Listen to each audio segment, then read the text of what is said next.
In a distant and mystical land, there was a kingdom called Lira. This place was renowned for its breathtaking natural beauty, from vast lush forests and crystal clear rivers to fields of vibrant flowers. The people of the Lira kingdom lived in harmony with nature, cherishing every tree and blade of grass while maintaining the balance of their surrounding environment. The kingdom was ruled by a queen known for her miraculous ability to maintain nature's harmony, and she was called the Queen of Trees. Kemi was a young girl living in a small village nestled within a large forest. She always felt a deep connection to the nature surrounding her. One morning, as the sun was just rising, a fierce storm hit the kingdom. The rain poured down in torrents, and the wind blew so fiercely that trees were snapped in half. But that wasn't the worst of it. A wicked dragon, with blazing red eyes and sharp teeth, descended from the dark storm clouds.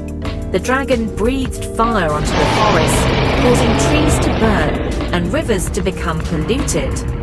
Unable to bear the destruction of nature and the suffering of the people, Kemi decided to take action. She packed her belongings, prepared food, water, and an ancient book filled with legends about the Queen of Trees. Early one morning, Kemi set out on her arduous journey. Kemi traversed mysterious forests where trees grew thick and wild animals lived peacefully.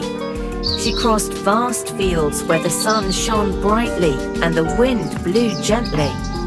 She faced many challenges, but her determination and love for nature kept her going. During her journey, Kemi encountered many wondrous creatures. One day, in a dense forest, she met a mythical bird named Taro. Taro had golden feathers and eyes that sparkled.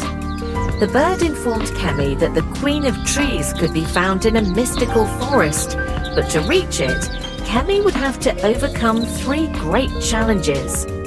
The first challenge Kemi faced was a giant pine tree standing tall in the middle of the forest. Its massive trunk bore an inscription, a riddle that challenged anyone wishing to continue their journey. The riddle read, "At sunrise, I bring life. At sunset, I bring darkness. What am I?" Kemi thought about what her grandmother had taught her and realized that the answer was trees. She explained that trees provide oxygen for life during the day and clean the air at night. The pine tree nodded in agreement and allowed her to pass. The second challenge was to cross a wide river with fast-flowing water. Kemi had no boat, and the river was too dangerous to swim across. She had to find another way. Kemi observed her surroundings and noticed many branches and leaves scattered along the shore. She gathered these materials and decided to build a raft. Using her skills and ingenuity, Kemi constructed a sturdy raft. She safely crossed the river despite the strong currents and many hidden rocks. When Kemi reached the other side, she breathed a sigh of relief. But the greatest challenge was still ahead of her. The final test was a giant fire dragon guarding the entrance to the mystical forest where the Queen of Trees resided.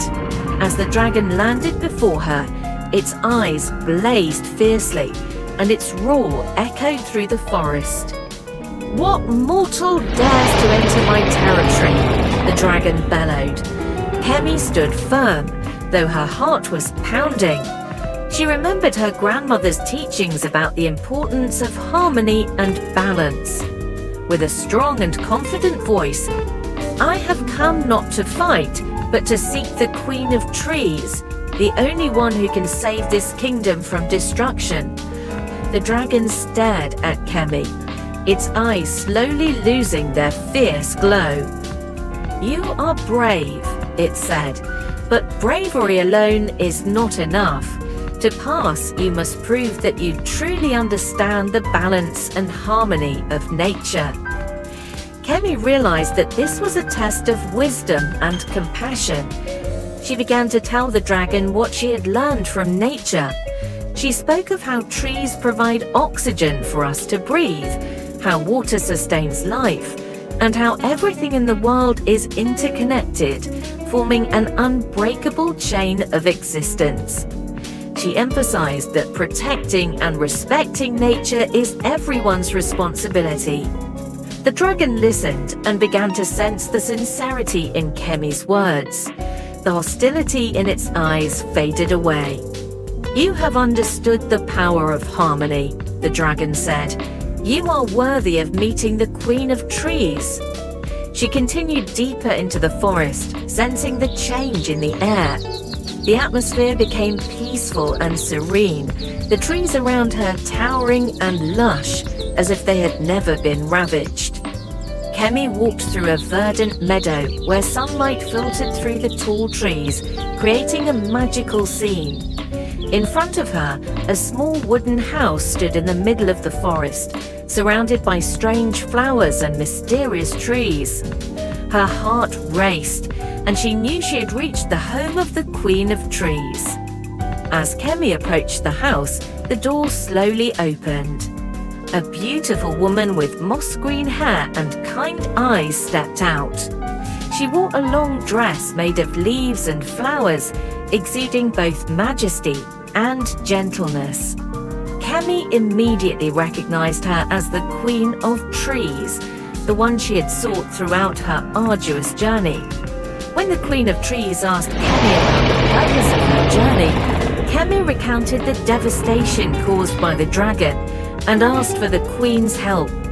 The Queen listened carefully and explained that her power had weakened due to the destruction and neglect of humans.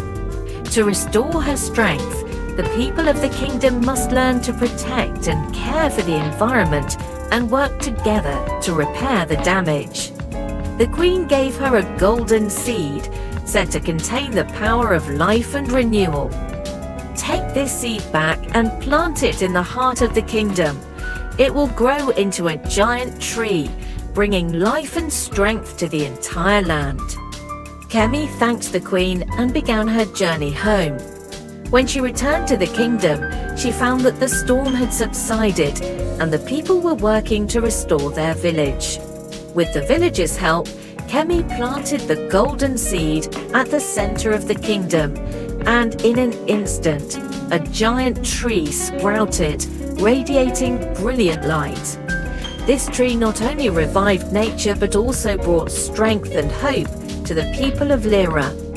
From that day on, the kingdom of Lira was reborn and flourished like never before. The people cherished nature more than ever, always remembering the lessons Kemi brought back from her journey. As for Kemi, she became a symbol of courage, wisdom, and love for nature. The Queen of Trees, from afar, continued to watch over and protect the kingdom of Lira, knowing that the kingdom now had a new guardian. Kemi, the girl who had overcome every challenge to save her homeland.